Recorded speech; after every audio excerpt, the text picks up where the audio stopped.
La liturgia principal es la Santa Misa, puesto que es la actualización del sacrificio de Cristo. Te invitamos a seguirnos en este programa dedicado a la liturgia de la celebración eucarística. Aprende a vivir y a celebrar mejor lo que profesas. Meditemos y busquemos en nuestro corazón el camino a la mejor forma en que debemos recibir al Señor. ¡Comenzamos!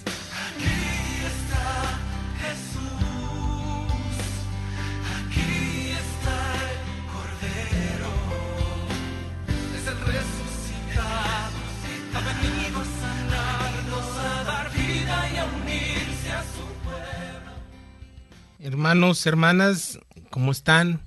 Nuevamente nos encontramos para compartir juntos nuestra fe en la enseñanza, en el reflexionar por medio de este medio, a través de este medio de comunicación.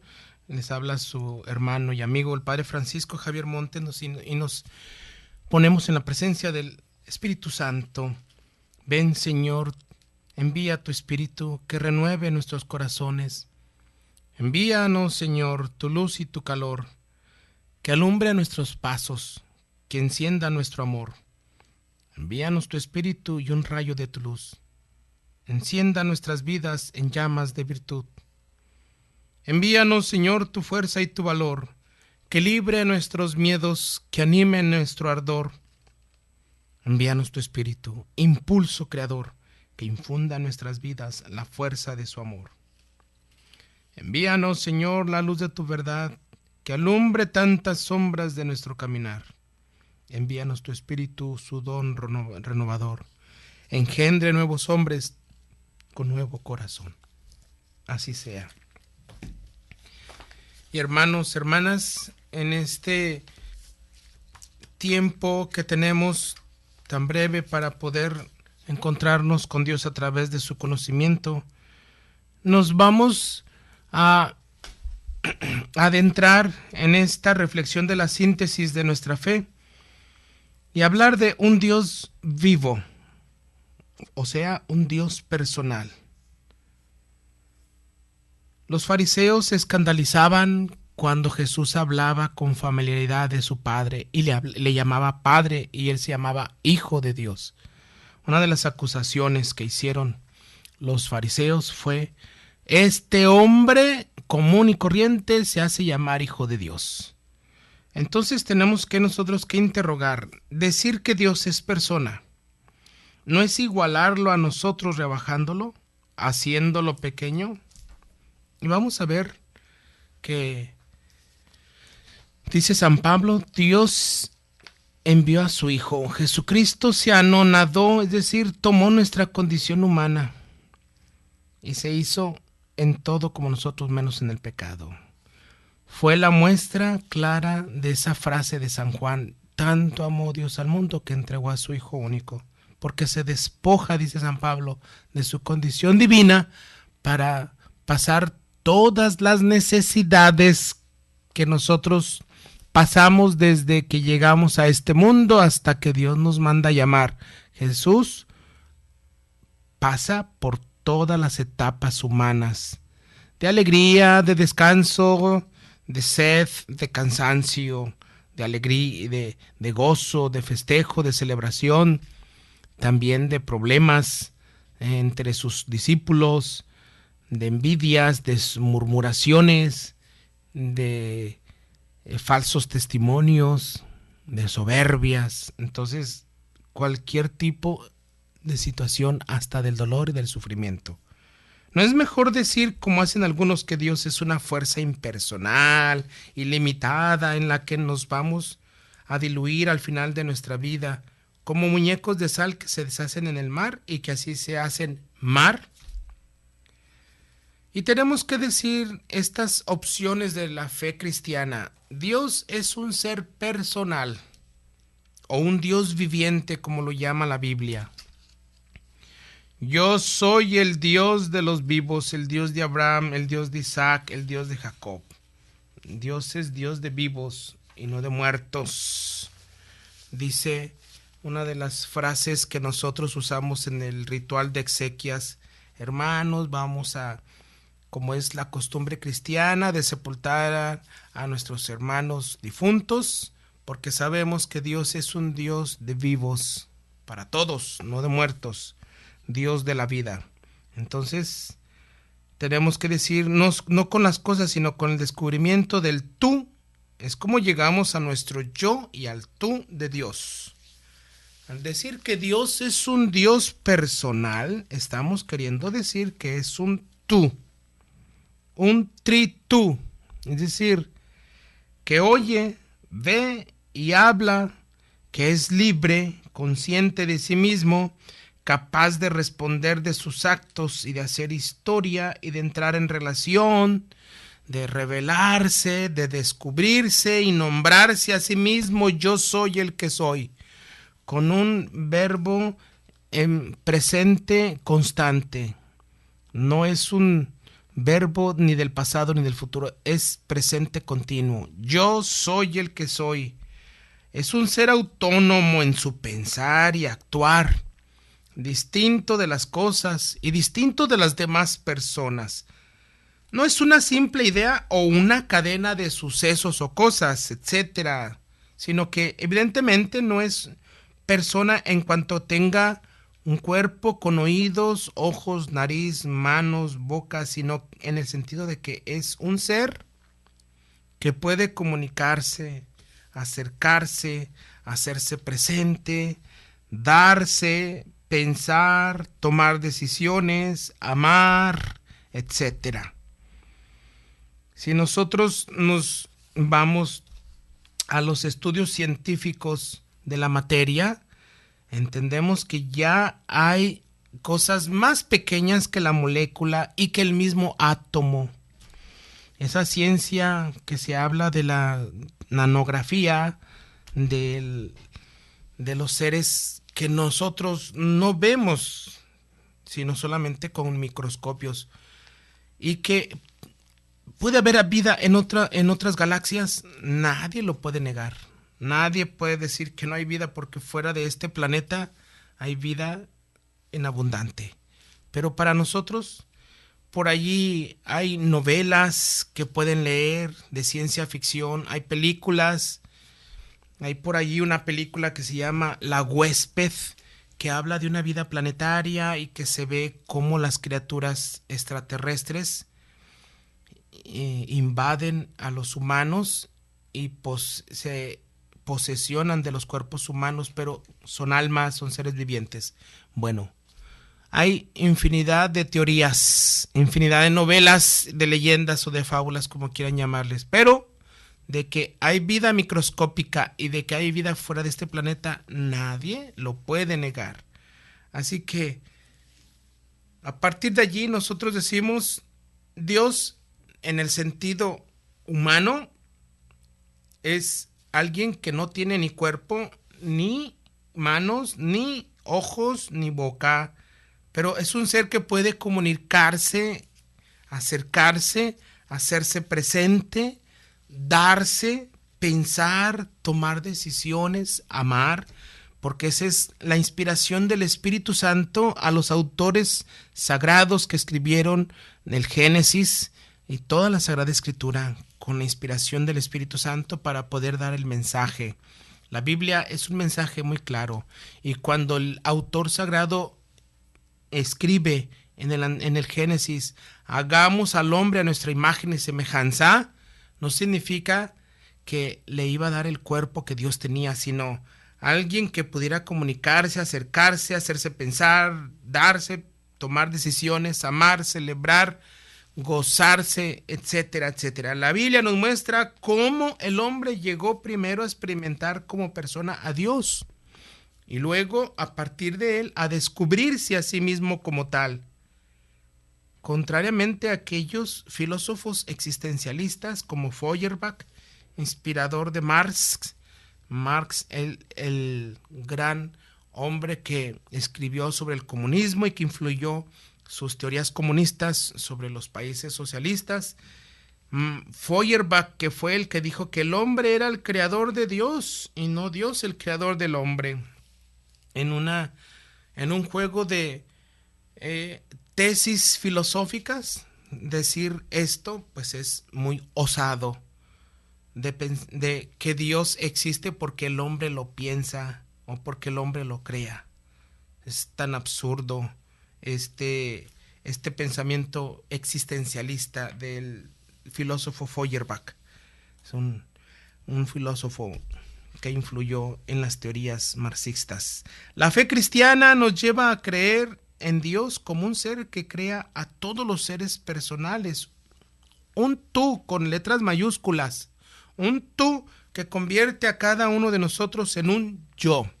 Podemos decir que lo más divino de toda la creación es que Dios crea, Dios hace personas, es decir, seres autónomos, independientes, libres, inalienables. Dios no puede, como decíamos en esa película de ciencia ficción, La Huésped, Dios no puede introducirse en el ser del hombre sin pedir autorización. No puede ser un alienígena, alguien que llegue a un cuerpo que no le corresponda. Entonces, lo más divino de toda la creación es que Dios cree personas, es decir, seres autónomos, libres, inalienables, que no pueden ser destruidos ni convertidos en otra cosa o en otra persona. La Biblia nos habla de muchísimas maneras de este ser persona de Dios. Por ejemplo, en unos momentos más vamos a dar estos ejemplos para que nos iluminen bíblicamente cómo Dios respeta la condición humana de cada persona para hacerla sentir como un ser personal. En unos momentos más continuamos. El domingo es la fiesta por excelencia para nosotros católicos. Aprende a vivirla. Enseguida regresamos.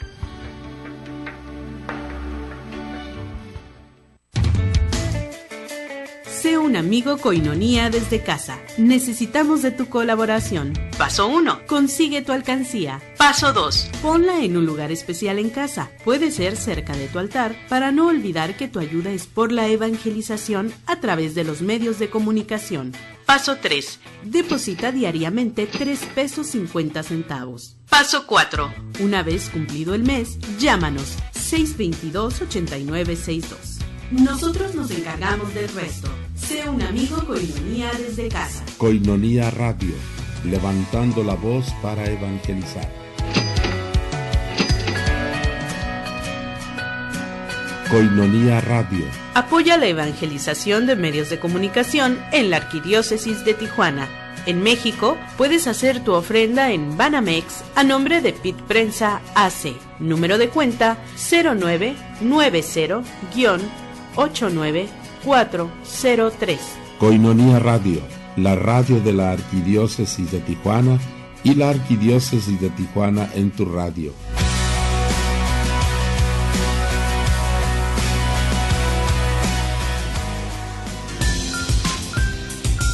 Tu aportación es muy importante para continuar evangelizando.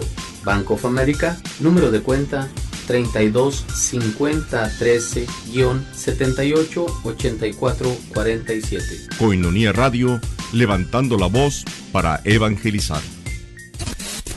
Koinonía Radio, 1420 AM. La Santa Misa es la renovación incruenta, sin derramamiento de sangre, del sacrificio de Jesucristo en el Calvario. Continuamos en tu programa Liturgia, para celebrar mejor la Santa Misa. La Biblia entonces nos va a explicar de muchísimas maneras este ser personal de Dios. Por ejemplo, dice que Dios ve, oye, habla, se comunica, responde, interroga. Y en esto lo podemos localizar en el oficio divino, en la oración de la liturgia de las horas. Dios premia, castiga, reprende, se enoja, se alegra, reacciona. Los profetas nos lo van a señalar muchas veces, como por ejemplo Jeremías en el capítulo 10, versículo 10, el Señor es el Dios verdadero, el Dios vivo, el Rey eterno. Ante su ira la tierra se estremece y las naciones no pueden resistir su enojo. Además, se distingue de todo lo demás. Llega a oponerse a sus criaturas, dialoga, es autónomo, es libre, decide, juzga. Por ejemplo, en el diálogo de Dios con Job o Job con Dios, desde el capítulo 38 hasta el 42, ese reclamo de Job en su situación existencial. O entre Moisés y Dios en el Éxodo del capítulo 3 al capítulo 20, entre Dios y el salmista del Salmo 89. Por favor, lean estas citas para que entiendan que se distingue porque Dios dialoga, es autónomo, es libre, decide, juzga. Además, también relaciona los hechos del pasado, del presente, del futuro, recuerda, promete, anuncia, cumple, hace historias. Todo lo que él hace no son sucesos desconectados unos de otros, sino unidos por su ser personal. Y la Biblia precisamente tiene este hilo de conducción. Dios creador, Dios que da vida, Dios que comienza la historia de nuestra salvación, y hasta el Apocalipsis vemos todo ese caminar de la historia de la salvación, del proyecto de Dios hasta el Apocalipsis, para decir honor y gloria y majestad al Cordero, al inmolado, sentado en el trono de los 12 ancianos o de los 24 ancianos, y a él honor y gloria por los siglos de los siglos, donde el Padre es alabado a través de este Cordero y todos los que siguen a este Cordero. Así que Dios es el que conecta por su persona, el que va actuando por los patriarcas, por los jueces, por los profetas, por los reyes, por los apóstoles, por su iglesia, por sus sacramentos, por su celebración, así por su participación en esos sacramentos, en esta iglesia. Dios es el ser persona, el que une todo esto, porque el que nos une es a través de su Hijo. Cuando 2 o 3 se reúnen en mi nombre, ahí estoy yo presente. Dios persona. En esto nos distinguimos de algunas religiones orientalistas, hinduistas, budistas, islamistas, o de aquellos que identifican a Dios con una fuerza universal, impersonal, en la cual todos estamos sumergidos y de la que formamos parte. Aquellos que dicen que como Dios existe en todas partes, todo es Dios, y nosotros somos también dioses, y somos parte como diosecitos, parte de esa esencia de Dios, de estas teorías de las hinduistas, budistas, teorías orientales. Sin embargo, para el cristiano, Dios es persona en sentido analógico, es decir, no idéntico, pero tampoco totalmente diferente a nosotros. Es un estar sabiendo entender que la imagen y semejanza a Dios es por su ser espiritual.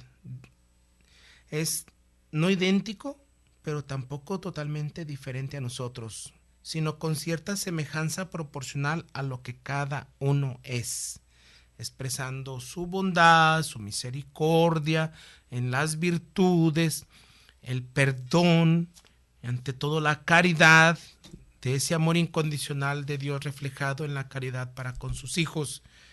La primera y máxima diferencia es que Dios es un ser personal, pero no una persona, sino tripersonal, por eso decíamos tritú, es decir, 3 veces el tú del Hijo, el tú del Espíritu y el tú del Padre, comunidad de personas. De nuestra creencia en un Dios personal y mayormente por ser el verdadero Dios, un Dios tripersonal, se derivan muchas consecuencias para nuestra manera de vivir. Por ejemplo, podemos no solo contemplar a Dios o sentirlo, sino también platicar, dialogar con Él. Y Él puede comunicarse de muchas maneras con nosotros y nosotros con Él. Por eso San Pablo lo va a expresar de esta manera. En el Antiguo tiempo Dios se manifestó de muchas maneras, de muchos modos, bajo muchas formas. Pero al llegar a la plenitud de los tiempos, Dios envió a su propio Hijo. Esa es la plena y máxima manifestación que su Hijo entregó a los apóstoles para que continuaran esta obra en la comunidad, donde 2 o 3 o más se reunieran, donde 2 o 3 compartieran el pan y el vino de la caridad, de la comunión, que todos tuvieran un mismo sentir y un mismo pensar, que todos hablaran el mismo idioma del amor, de la misericordia y del perdón. Es esta iglesia que evangelizando, anunciando la buena nueva de Cristo, dándoles a aquellos que aún ya evangelizados se han alejado, de poderles volver a dar este alimento, el pan bajado del cielo, para que el deseo de Cristo se cumpla. Padre, que sean uno como tú y yo somos uno. Así que se ha manifestado y se comunica, se sigue manifestando de muchas formas con nosotros, siempre y cuando nosotros estemos dispuestos al diálogo y al encuentro personal desde nuestro corazón, con el mejor ánimo, con el mejor estado del alma en gracia de nosotros. Entonces, platicar y dialogar con Él se acerca, Él viene. Ahora nosotros también tenemos que abrirle nuestro corazón, tenemos que abrirnos a esa gracia. El grupo o sociedad nunca tienen derecho a aplastar a la persona. ¿Por qué? Si Dios, siendo un grupo, hablando de las 3 personas, no vienen a someternos, ni a esclavizarnos, ni a alienarnos, sino que nos reconocen como seres individuales y personales que queremos platicar con el Espíritu, estar con el Padre, imitar al Hijo. Entonces ellos están dispuestos no a estar con el látigo para ver en qué momento vamos a caer nosotros para darnos el castigo, sino para darnos consuelo, para estar con nosotros en, como dirían las parejas en el matrimonio, en la salud, en la enfermedad, en las buenas y en las malas, en la prosperidad y en la en la situación más paupérrima, estarán siempre unidos. Dios está con nosotros en cualquier condición, cuando nosotros estemos dispuestos a estar en gracia y a cumplir sus mandatos. Entonces, Él como Santísima Trinidad, esa gran participación del misterio, no vienen a aplastar nuestra persona y nuestros derechos. Por eso, ningún grupo de la iglesia que quiera crecer en la fe con sus miembros, háblese de jóvenes, matrimonios, adultos, adolescentes, niños, o de cualquier grupo de personas de la tercera edad, o de lo que se mencione de apostolado o de servicio en iglesia, no tiene derecho a aplastar a la persona. La persona no está hecha para el universo material, sino el universo para la persona. Por eso Jesús nos va a recordar: las leyes se hicieron para el hombre, no el hombre para las leyes. Y por eso dice, el Hijo del Hombre es dueño del sábado, no el sábado es el dueño del Hijo del Hombre. Entonces, la persona no está hecha para este universo material, sino el universo está hecho para nuestra persona. Nuestro destino final, al que los cristianos llamamos cielo, es gozar de Dios y con Dios, pero siendo personas distintas de Dios y distintas entre nosotros mismos. No estamos destinados a perdernos en el océano de Dios.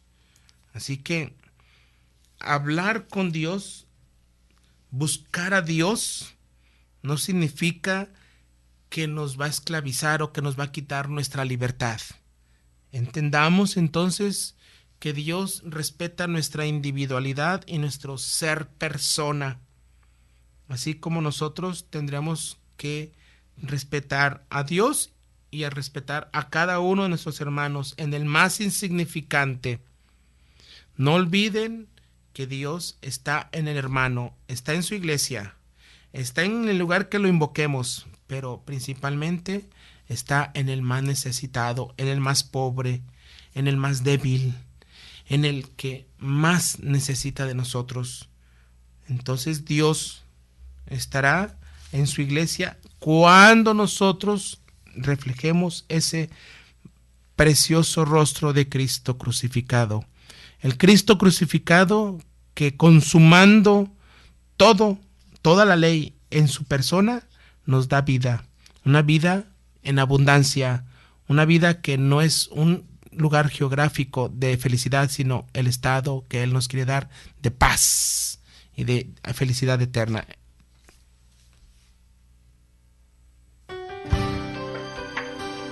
El domingo es la fiesta por excelencia para nosotros católicos. Aprende a vivirla. Enseguida regresamos.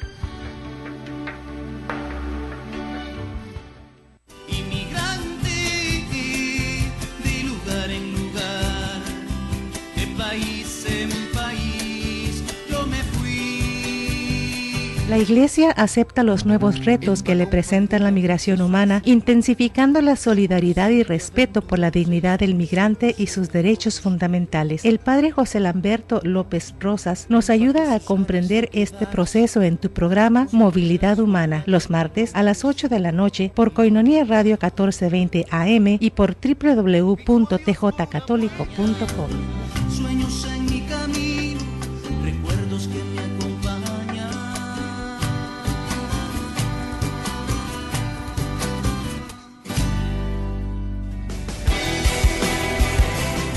Escucha al Padre Ángel López Betancourt cada martes de 9 a 10 de la noche en el programa de Pastoral Social, difundiendo los valores evangélicos y de la doctrina social de la Iglesia, construyendo una sociedad más justa y solidaria como expresión de la fe.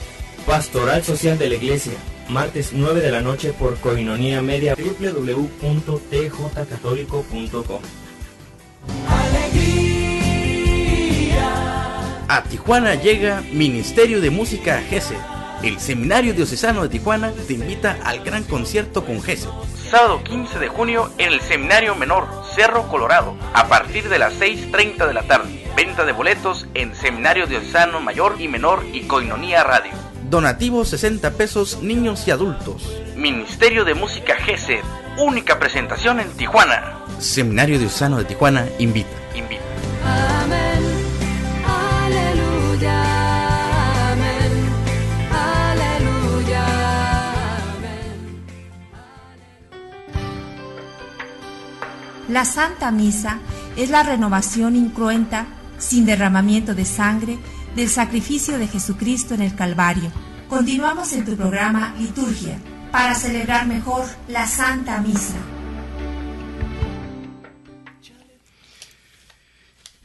Entramos ahora a volver a retomar también el estudio del YUCAT, es el Catecismo Juvenil que estamos compartiendo con ustedes en esta celebración del Año de la Fe. Uno de los instrumentos que teníamos que conocer de muchos documentos que tiene la Iglesia, y recomendaba el emérito Papa Benedicto XVI, era la Sacrosanctum Concilium o los documentos conciliares. Todos esos documentos desconocidos para muchos de ustedes, hermanos laicos, y para muchos sacerdotes. Y también teníamos que estudiar el Catecismo de la Iglesia Universal, la Biblia también, hacer mucho énfasis. Ya desde nuestra misión continental, desde el 2007, cuando se habló de esta gran misión en Latinoamérica, que daba inicio el banderazo, cada obispo en su diócesis con una misa, pues también era el estudio del catecismo, estudio de la Biblia y de los documentos conciliares.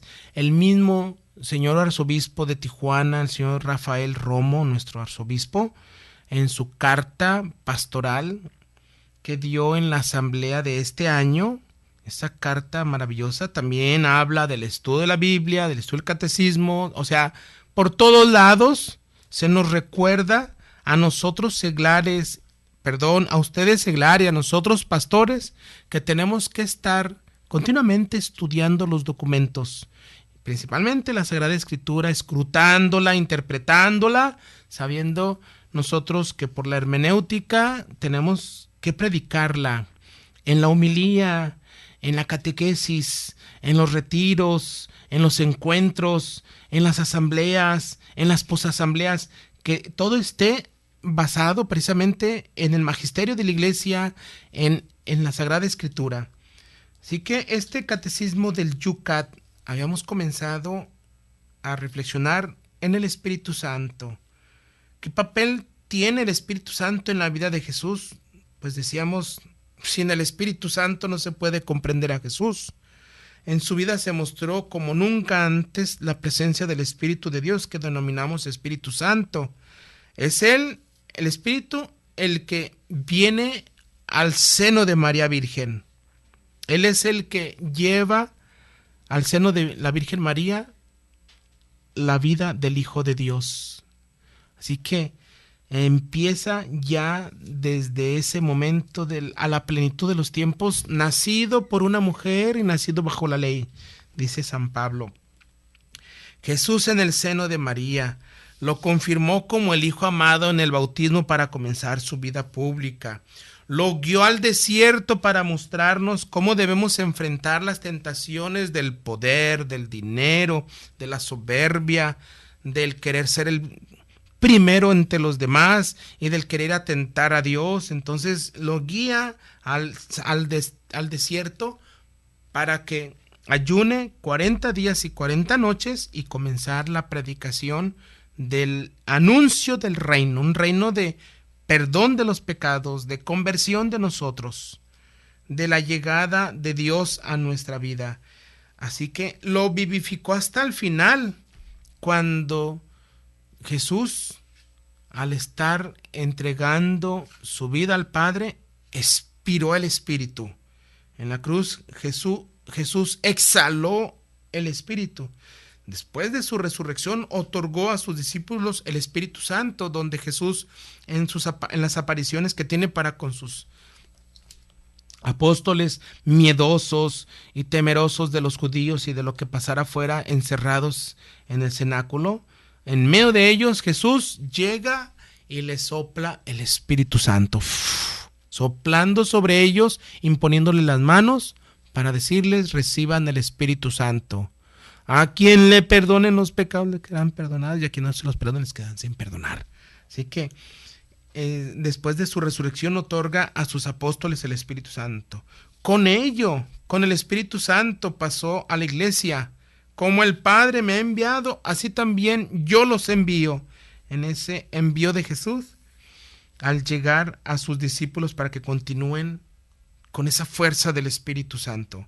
¿Bajo qué nombres y símbolos se muestra el Espíritu Santo? Decíamos, el Espíritu Santo desciende sobre Jesús como en forma de paloma, dice el evangelista, para poder explicar de qué manera se ve que se abren los cielos y algo baja y se posa en Jesús. Es algo como en forma de paloma. Los primeros cristianos experimentaron el Espíritu Santo como una unción sanadora. Lo que les daba consuelo. Aquellas primeras comunidades lo veían como el agua viva, viento impetuoso o fuego llameante que quema, porque es en el encierro de los apóstoles, con los discípulos y apóstoles con María Santísima, que baja en forma llameante como de lenguas de fuego. Jesucristo mismo habla de él como ayuda. Es el que los va a ayudar cuando sean ustedes acusados. Es el que los va a consolar cuando ustedes estén cansados, fatigados o tristes. Es el maestro porque les va a enseñar todo lo que yo les he enseñado. Y es el Espíritu de la verdad porque los va a guiar a la verdad plena, y la verdad los hará libres. Libres del pecado, libres de sus pasiones, libres de todo aquello que esclaviza nuestra vida a este mundo. Entonces, en los sacramentos de la iglesia, decíamos, se otorga el Espíritu mediante la imposición de las manos y la unción con óleo. En el bautismo se hace la imposición de manos sobre los niños, sobre el agua. En la confirmación se hace la imposición de manos con la imposición de manos para los confirmandos sobre ellos, invocando la oración para que se confirmen. En el orden sacerdotal, el obispo ordena a diáconos y a presbíteros imponiéndole las manos. Es como llega la gracia del sacerdocio. En tercer grado para los diáconos, en segundo grado para los presbíteros y en primer grado para el obispo. Es con la imposición de las manos sobre las especies como se convierte el cuerpo en cuerpo y sangre de Cristo, el pan y el vino. Es con la imposición de manos sobre los enfermos que también comienza la consolación, la salud, la medicina del Espíritu en la unción de los enfermos. Es también con una oración en el ritual del matrimonio que se hace después del Padre Nuestro, lo indica el ritual, sobre los mismos que están casándose, que han dado su consentimiento. La paz que Dios estableció con los hombres después del diluvio se anunció a Noé por la aparición de una paloma. También la antigüedad conocía a la paloma como símbolo del amor. De este modo, los primeros cristianos comprendieron rápidamente por qué el Espíritu Santo, el amor de Dios hecho persona, descendió sobre Jesús en forma de paloma cuando se hizo bautizar en el Jordán.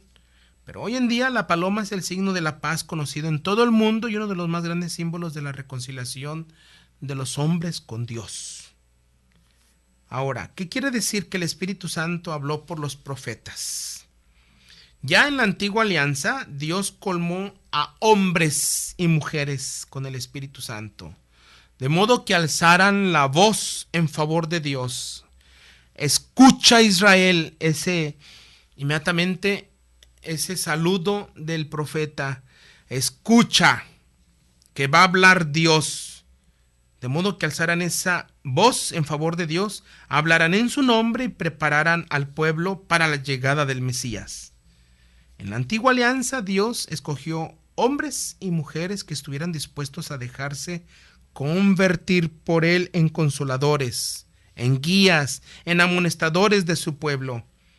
Así que, ya decíamos, con esa libertad, con esa decisión, con ese libre albedrío y con esa determinación, los apóstoles, aún siendo jóvenes, aún siendo tartamudos, aún siendo inexpertos, decían, pues, heme aquí para hacer tu voluntad. Soy muy joven o soy un pastor, pero si tú me mandas, yo voy. Así que Juan el Bautista es el último de estos profetas. No solo predijo la llegada del Mesías, se encontró con él y lo proclamó como el liberador del poder del pecado. Ahí está el Cordero de Dios. Ese es el que va a quitar el pecado del mundo, dice San Juan. Ahora, ¿cómo pudo el Espíritu Santo obrar en, con y por medio de María? Decimos, si el Espíritu Santo era el que iba preparando la llegada del Hijo de Dios, María estaba totalmente disponible y abierta a Dios. De este modo pudo convertirse por la acción del Espíritu Santo en Madre de Dios. En el diálogo con el enviado de Dios, el ángel, le dice, pero ¿cómo si yo tengo que permanecer virgen? Y él le dice, el ángel, el Espíritu Santo te protegerá con su sombra. Así que en ella se convierte como Madre de Dios y como Madre de Cristo, también en Madre de los cristianos y más aún en Madre de todos los hombres. María posibilitó al Espíritu Santo el milagro de los milagros, la encarnación de Dios. Ella dio su sí a Dios, diciendo, he aquí la esclava del Señor, hágase en mí según tu palabra. Así que confortada por el Espíritu Santo estuvo con Jesús, decíamos, a las duras y a las maduras, hasta la cruz. Allí Jesús nos dio a todos a nosotros como madre. Y continuamos en unos momentos más. El domingo es la fiesta por excelencia para nosotros católicos. Aprende a vivirla. Enseguida regresamos.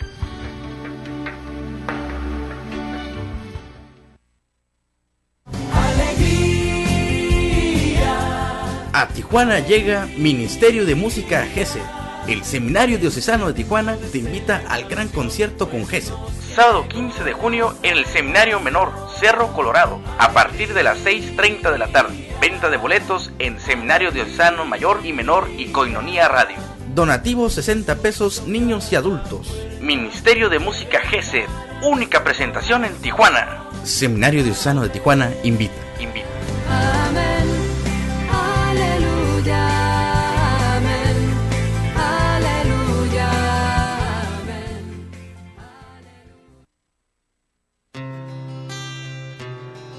Joven, tú puedes ser sacerdote. El Seminario Diocesano de Tijuana te invita a sus preseminarios de verano, segunda y tercera semana de julio. Mayores informes al 684-2822. Joven, tú puedes ser sacerdote. Porque en el corazón de mi madre la iglesia, yo quiero ser el amor. Conferencia por el triunfo del Inmaculado Corazón de María. Hijos míos, yo, el rayo hermoso de la aurora, destruiré con la llama de amor de mi Inmaculado Corazón la llama de odio. El Semanario Católico Presencia lo invita a la conferencia por el triunfo del Inmaculado Corazón de María, con el Padre Juan Rivas, sábado 8 de junio, 6 de la tarde, en Nuestra Señora de Guadalupe, Zona Río. Para más información, marque al teléfono 971-0557, 971-0557.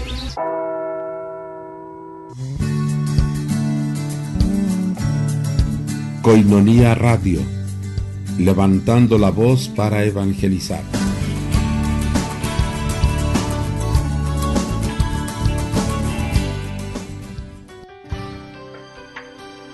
La Santa Misa es la renovación incruenta, sin derramamiento de sangre, del sacrificio de Jesucristo en el Calvario.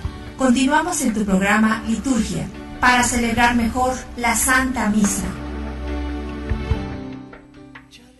Con el Catecismo del Yucat decimos, ¿qué sucedió en Pentecostés? Bueno, 50 días después de su resurrección, envió Jesús desde el cielo al Espíritu Santo sobre sus discípulos y dio comienzo entonces el tiempo de la iglesia. Allí comienza con fuerza el anuncio del reino que Jesús vino a instaurar. El día de Pentecostés el Espíritu Santo hizo de los temerosos apóstoles testigos valientes de Cristo. En poquísimo tiempo, miles y miles de personas se bautizaron. Era la hora del nacimiento de la iglesia. El prodigio de las lenguas de Pentecostés, ya decíamos en algún momento, Pentecostés no es la fiesta de la venida del Espíritu Santo, es una fiesta judía que celebraba los judíos para recordar la alianza. Dentro de esa fiesta del Pentecostés judío, pues celebraba las cosechas, se celebraba las tiendas, el día de las tiendas, el día de las luces y el día de los sacrificios. Entonces era una fiesta en grande para recordar la alianza que Dios hizo con su pueblo. El prodigio de las lenguas de Pentecostés nos muestra que la iglesia existe desde el comienzo para todos. Significaba esa circunstancia, ese acontecimiento de los hechos de los apóstoles, que saliendo como testigos valientes los discípulos, hablando diferentes lenguas, todo el mundo les entendía. Dice los cielos apóstoles, el escritor sagrado, aquí todo el mundo le entendemos, somos de Egipto, de Mesopotamia, somos medos, partos, sirios, vienen del Ponto, otros vienen de más allá, y todo el mundo les entiende en su propia lengua. Así que significa la universalidad del mensaje para que se haga presente Dios y se haga comunión. El término latino de universal en griego es catholic, es decir, católica. Cuando la iglesia es universal es porque es católica en griego y misionera. Se dirige a todos los hombres. Por eso supera barreras étnicas y lingüísticas y puede ser entendida por todos. hasta hoy, el Espíritu Santo es el elixir vital de la iglesia. ¿Qué hace el Espíritu Santo en la iglesia? El Espíritu Santo construye la iglesia, la impulsa, le recuerda su misión, hace que regrese al camino de Jesús, llama a hombres a su servicio y les concede las gracias necesarias. Nos introduce cada vez más profundamente en la comunión con el Dios Trino. Aunque la iglesia en su larga historia en ocasiones haya dado la impresión de estar dejada de la mano de Dios, juzguemos entonces cada momento histórico por su momento en la historia, por su etapa histórica, de su ambiente político, económico, social, cultural. La iglesia tiene que ser juzgada en ese momento. Entonces, abandonaba en muchos momentos su camino, su misión, pero a pesar de todas las faltas y deficiencias humanas, siempre está actuando en ella el Espíritu Santo. Convénzanse, hermanos, que nada más por la promesa de Cristo, yo estaré con ustedes hasta el final de los tiempos, y como el Espíritu Santo es el que lleva la misión de la iglesia, la tarea del plan de Dios, así les podamos dar mal testimonio y malos ejemplos, y no es ni razón ni justificación para los pecados tan graves que haya cometido cualquiera de nosotros, pero sí decir, el Espíritu Santo es el que sigue prendiendo la llama de fe en ustedes, hermanos. Si la iglesia falla, el Espíritu Santo no falla. Tiene siempre otros que sí quieren hacer el plan de Dios. Si no son los que están en ese momento en algún puesto, en algún cargo para servir a las comunidades, servir a las diócesis o servir a la Iglesia Universal Católica, decíamos, que significa en griego, católica es universal. Entonces, esto es misión del Espíritu Santo. Sus 2000 años de existencia de la iglesia y los numerosos santos, santas de todas las épocas y culturas son ya la prueba visible de su presencia en ella. Hombres y mujeres que con valentía y con mucho ardor del Espíritu Santo han hecho obras que han beneficiado a nuestros hermanos más pobres, más necesitados. Es el Espíritu Santo quien mantiene a la iglesia en su conjunto en la verdad y la introduce cada vez más profundamente en el conocimiento de Dios. Profundizar en la palabra de Dios, profundizar en la tradición de las primeras comunidades y de los 2000 años de existencia de iglesia, profundizar en sus documentos para poder conocer, para poder entender cuál es el camino, la introduce cada vez más profundamente en este conocimiento de Dios. Es el Espíritu Santo quien actúa en los sacramentos, ya decíamos, quien hace viva para nosotros la Sagrada Escritura. A las personas que se abren totalmente a Él les otorga también hoy su gracia, sus dones. ¿Qué hace el Espíritu Santo ya en la iglesia, ahora en mi vida? El Espíritu Santo me abre a Dios, me enseña a orar y me ayuda a estar disponible para los demás, porque es el espíritu de unidad. La característica más importante de una manifestación del Espíritu Santo en una región, en una iglesia o en un grupo o en una persona es porque hace unión con la jerarquía, con la gente más pobre, con la gente más rica, con los grupos de apostolado diferentes a nosotros y con diferentes personas, aunque no sean de nuestra misma religión de fe, nuestra profesión de fe, que sean separados, que sean protestantes, que sean de otro tipo de mentalidad, pero que queramos hacer unión, comunión, solidaridad.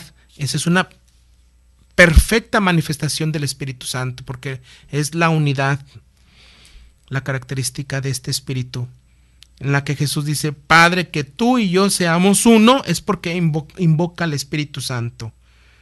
Entonces, ¿qué hace el Espíritu Santo en mi vida? Me enseña a orar y me ayuda a estar disponible para los demás.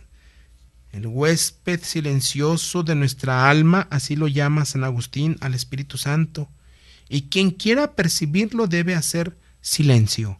Y no estamos hablando del silencio del ruido exterior, sino un silencio interior, donde no tengamos más que diálogo y escucha, ante todo, escucha a la voz del Espíritu.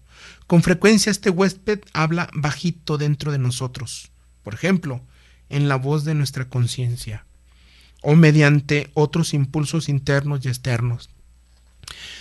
Vaticano II dirá, es en la conciencia el santuario de Dios. Allí Dios llega a habitar y a platicar con nosotros, y allí habla la voz de Dios. El Espíritu nos va a hablar en la conciencia. Así que guardemos silencio para saber qué es lo que nos está diciendo. Silencio del corazón, silencio del Espíritu. Entonces, tenemos que decir, ser templo del Espíritu Santo quiere decir estar en cuerpo y alma a disposición de este huésped del Dios con nosotros. Cuando el sacerdote unge primero con el óleo de los catecúmenos para darle valor y fuerza, y después de haberle puesto el agua sobre la cabeza del bautizando, también se le unge con el crisma, pero desde que se le unge con el óleo de los catecúmenos se está hablando de que esa persona, esa criatura va a ser templo vivo del Espíritu Santo, donde va a habitar Dios, donde se va a adorar a Dios con ese cuerpo, con esos miembros, con ese organismo, en cuerpo y alma. Ser templo del Espíritu Santo quiere decir estar en cuerpo y alma a disposición de este huésped santísimo, del Dios con nosotros. Nuestro cuerpo es, por tanto, en cierto modo, el cuarto de estar de Dios. Estamos nosotros en la recámara principal y Dios quiere estar con nosotros ahí en nuestra casa.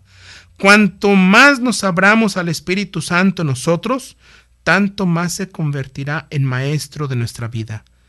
Si verdaderamente queremos que Él entre en nuestra vida, Él nos va a enseñar el camino. Él nos va a enseñar cómo dirigirnos a Dios. Él nos va a enseñar cómo orar. Él nos va a enseñar cuáles son los preceptos que Dios quiere que yo escuche y haga. Tanto más nos concederá también hoy sus carismas para la edificación de la iglesia. De este modo, en lugar de las obras de la carne, crecerán en nosotros los frutos del Espíritu Santo. Hermanos, nos despedimos de ustedes. Estaremos nuevamente, Dios mediante, escuchando estas reflexiones. Se despide de ustedes el Padre Francisco Javier Montes Ramírez, su hermano y amigo. Que Dios los bendiga. No olviden de confesarse y de comulgar a Dios en su corazón. Que Dios los siga bendiciendo y esté siempre con ustedes. Hasta pronto.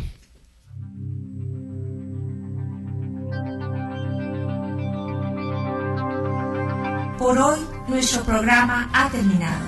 Te esperamos en la siguiente emisión para seguir aprendiendo sobre la liturgia de la misa. Hagamos todo lo posible por dignificar tan importante acto de la vida cristiana, ya que la Eucaristía es el centro de nuestra vida. Dios les bendiga y hasta nuestro siguiente programa.